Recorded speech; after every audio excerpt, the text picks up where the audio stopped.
ବନ୍ଧୁଗଣ, ଏହି ପବିତ୍ର ଜନ୍ମାଷ୍ଟମୀରେ ହେବେ ମାଲାମାଲ।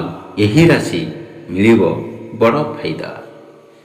ବନ୍ଧୁଗଣ, ହିନ୍ଦୀ ରୀତିନୀତି ଅନୁସାରେ ଜନ୍ମାଷ୍ଟମୀ ବେଶ ଧୁମଧାମରେ ପାଳିତ ହୁଏ। ପ୍ରଥା ଅନୁଯାୟୀ ଏହି ଦିନ ଗୁରୁଣ୍ଡି ଗୋପାଳଙ୍କର ପୂଜା କରିବାର ନିୟମ ରହିଛି। ତେବେ ଜାଣନ୍ତୁ କି ଏହି ଗୁରୁଣ୍ଡି ଗୋପାଳଙ୍କର ପୂଜାର କଣ ରହିଛି ନୀତି। ଏଥର ରାଶି ଅନୁଯାୟୀ କରନ୍ତୁ ଏହି ଗୁରୁଣ୍ଡି ଗୋପାଳଙ୍କର ପୂଜା। ଘରେ ନିଶ୍ଚିତ ରୂପରେ ହେବ ଧନର ବର୍ଷା। ବନ୍ଧୁଗଣ, ଧର୍ମଗ୍ରନ୍ଥ ଅନୁସାରେ ଭାଦ୍ରବ ମାସର କୃଷ୍ଣପକ୍ଷ ଅଷ୍ଟମୀ ତିଥିରେ ଭଗବାନ ଶ୍ରୀକୃଷ୍ଣଙ୍କର ଜନ୍ମ ହୋଇଥିଲା। ଏଥର ଏହି ପର୍ବ 26 ଅଗଷ୍ଟ ସୋମବାର ଦିନ ପାଳନ କରାଯିବ। ଏହି ଦିନ ଗ୍ରହ ନକ୍ଷତ୍ରମାନଙ୍କର ସଂଯୋଗରେ ଅନେକ ଶୁଭଯୋଗ ରହିଛି, ଯାହାର ପ୍ରଭାବ ଏହି 6ଟି ରାଶି ଉପରେ ପଡ଼ିବାକୁ ଯାଉଛି। ଜ୍ୟୋତିଷ ଶାସ୍ତ୍ର ଅନୁସାରେ ଜନ୍ମାଷ୍ଟମୀରେ ହର୍ଷଣ ସୁସ୍ଥିର ବର୍ଦ୍ଧମାନ ସହ ସର୍ବାର୍ଥ ସିଦ୍ଧି ନାମର ଶୁଭଯୋଗ ରହିଛି।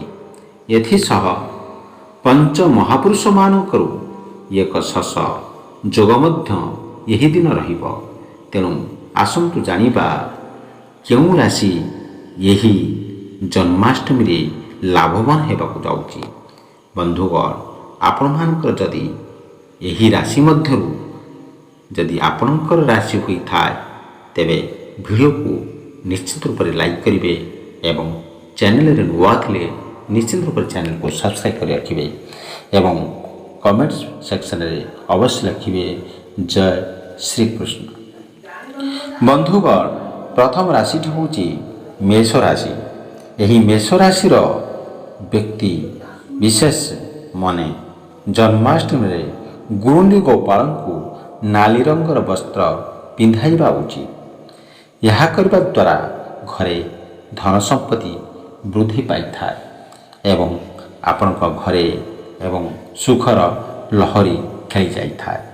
ବନ୍ଧୁଗଣ, ଏହି ମେଷ ରାଶିର ବ୍ୟକ୍ତିମାନେ ନିଶ୍ଚିତ ରୂପରେ ଏହି ଜନ୍ମାଷ୍ଟମୀ ଠାରୁ ଆପଣମାନଙ୍କର ଭାଗ୍ୟ ପରିବର୍ତ୍ତନ ହେବାକୁ ଯାଉଛି।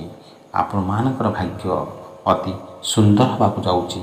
ଆପଣମାନଙ୍କର ଭାଗ୍ୟ କିଛି ବଦଳିବାକୁ ଯାଉଛି।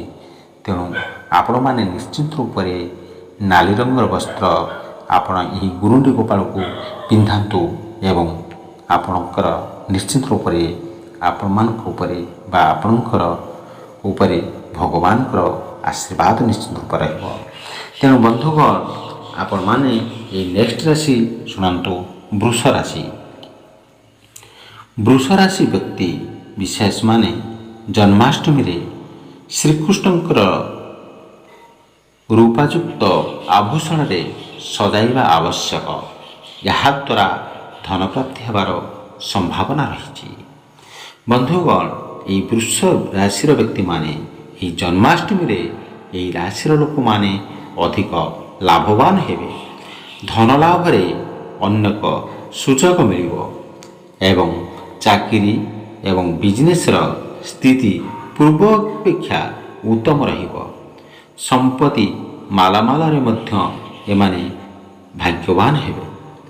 ପ୍ରେମରେ ଏମାନଙ୍କର ସଫଳତା ମଧ୍ୟ ମିଳିବ।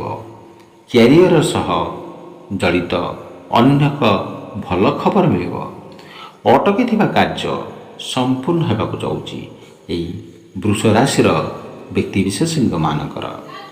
ବନ୍ଧୁଗଣ, ଆପଣମାନେ ନେକ୍ସଟ ରାଶି ଦେଖନ୍ତୁ, କର୍କଟ ରାଶି। କର୍କଟ ରାଶି ବ୍ୟକ୍ତିବିଶେଷ ମାନେ ଜନ୍ମାଷ୍ଟମୀରେ ଶ୍ରୀକୃଷ୍ଣଙ୍କୁ ଧଳା ରଙ୍ଗର ବସ୍ତ୍ର ପିନ୍ଧାଇବା ଉଚିତ। ଏହି ବସ୍ତ୍ର ପିନ୍ଧାଇବାର ଦ୍ୱାରା ଆପଣମାନଙ୍କର ସମସ୍ତ ମନସ୍କାମନା ପୂର୍ଣ୍ଣ ହେବାକୁ ଯିବ। ଏହାଦ୍ୱାରା ଘରେ ଧନ ସମ୍ପତ୍ତିର ଅଭାବ ରହିବ ନାହିଁ। ଏହି ଜନ୍ମାଷ୍ଟମୀରେ କର୍କଟ ରାଶିର ବ୍ୟକ୍ତିବିଶେଷମାନେ ବା ଲୋକମାନେ ଭାଗ୍ୟଶାଳୀ ହେବେ। ଏମାନଙ୍କ ଜୀବନରେ ଖୁସିର ଲହରୀ ଖେଳିବ। ଆର୍ଥିକ ସ୍ଥିତି ପରିବର୍ତ୍ତନ ହେବାକୁ ଯାଉଛି। ବିଳାସ ବେସନରେ ଅନେକ ବଡ଼ ତିଲ ସମ୍ଭବ ହେବ। ଧନ ଲାଭର ଯୋଗ ମଧ୍ୟ ରହିଛି। ଏହି ସମୟରେ ହେବ ଅବିବାହିତ ଲୋକଙ୍କ ପାଇଁ ବିବାହ ପ୍ରସ୍ତାବ ଆସିପାରେ ଏବଂ ଭାଗ୍ୟ ଆପଣମାନଙ୍କର ସାଥ ଦେବାକୁ ଯାଉଛି ଏବଂ ଆପଣମାନଙ୍କ ଭାଗ୍ୟ ପରିବର୍ତ୍ତନ ଏବଂ ବଦଳିବାକୁ ଯାଉଛି।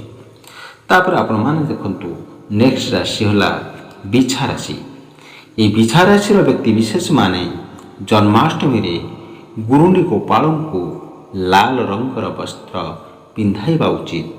ଏହା ଧନଲାଭର ସୁଯୋଗ ସୃଷ୍ଟି କରେ।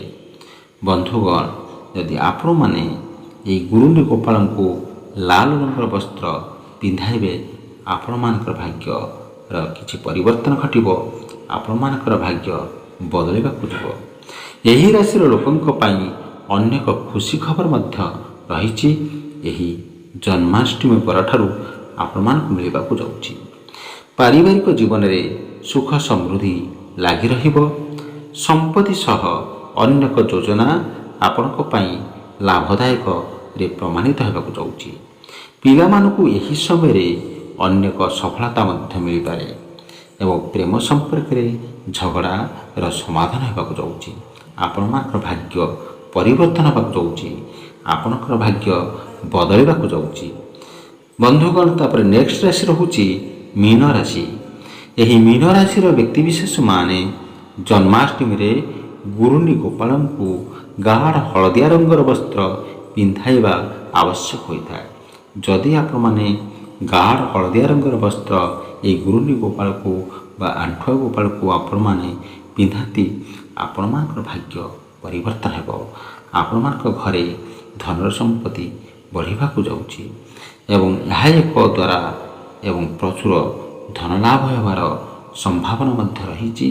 ଆପଣମାନଙ୍କର ଯଦି ସୁସ୍ଥ ଏବଂ ବିଚାରରେ ଆପଣମାନେ ଯଦି କାମ କରନ୍ତି ବା ସୁସ୍ଥ ମସ୍ତିଷ୍କରେ ଆପଣମାନେ କାମ କରନ୍ତି, ଆପଣଙ୍କ କାମରେ ମଧ୍ୟ ପରିବର୍ତ୍ତନ ହେବାକୁ ଯାଉଛି। ଆପଣଙ୍କୁ ସୁଖ ସମ୍ବାଦ ବା ସୁଖ ସମ୍ପଦ ମିଳିବାକୁ ଯାଉଛି। ଆପଣମାନଙ୍କର ଭାଗ୍ୟ ପରିବର୍ତ୍ତନ ହେବାକୁ ଯାଉଛି। ଏବଂ ବନ୍ଧୁଗଣ, ଲାଷ୍ଟ ରାଶି ହେଉଛି ସିଂହ ରାଶି। ଏହି ସିଂହ ରାଶିର ଲୋକମାନଙ୍କର ଭାଗ୍ୟ ପରିବର୍ତ୍ତନ ହେବାକୁ ଯାଉଛି। ଏହି ସିଂହ ରାଶିଙ୍କର ଭାଗ୍ୟ, ଏହି ରାଶିର ଲୋକଙ୍କର କ୍ୟାରିୟରକୁ ଅଚାନକର ଭାଗ୍ୟର ସାଥ ମିଳିବ। ଅନେକ ବଡ଼ ସଫଳତା ଏହି ସମୟରେ ମିଳିପାରିବ। ପରିବାର ଲୋକଙ୍କ ସହ ଭଲ ସୁସମ୍ପର୍କ ରହିବ। ସମସ୍ତଙ୍କ ସହିତ ସମୟ ଆପଣମାନେ ବିତେଇ ପାରିବେ ଏବଂ ଆପଣମାନଙ୍କୁ ସୁଯୋଗ ମିଳିବ। ସାଙ୍ଗମାନଙ୍କ ସହ ଭ୍ରମଣରେ ମଧ୍ୟ ସୁଯୋଗ ରହିଛି। ପାରିବାରିକ କଳହର ସମାପ୍ତି ଘଟିବ ଏବଂ ସମାଧାନ ହେବ। ଆପଣମାନଙ୍କର ମଧ୍ୟ ଭାଗ୍ୟ ପରିବର୍ତ୍ତନ ହେବାକୁ ଯାଉଛି। ଆପଣଙ୍କର ଭାଗ୍ୟ ବଦଳିବାକୁ ଯାଉଛି। ବନ୍ଧୁଗଣ, ଏହି ରାଶିମାନଙ୍କ ମଧ୍ୟରୁ ଆପଣଙ୍କର ରାଶି ମଧ୍ୟ ହେଇଥିଲେ ଆପଣମାନେ ନିଶ୍ଚିନ୍ତ କରି ଭିଡ଼ିଓକୁ ଲାଇକ୍ କରିବେ ଏବଂ ଚ୍ୟାନେଲରେ ନୂଆ ଥିଲେ ନିଶ୍ଚିତ ରୂପରେ ଚ୍ୟାନେଲକୁ ସବସ୍କ୍ରାଇବ୍ କରି ରଖିବେ ଏବଂ ତାର କମେଣ୍ଟ ସେକ୍ସନରେ ଜୟ ଶ୍ରୀକୃଷ୍ଣ କରି ଲେଖିବେ। ନିଶ୍ଚିତ ରୂପରେ ଆପଣମାନଙ୍କର ମନସ୍କାମନା ପୂର୍ଣ୍ଣ ହେବ। Thank you so much watching.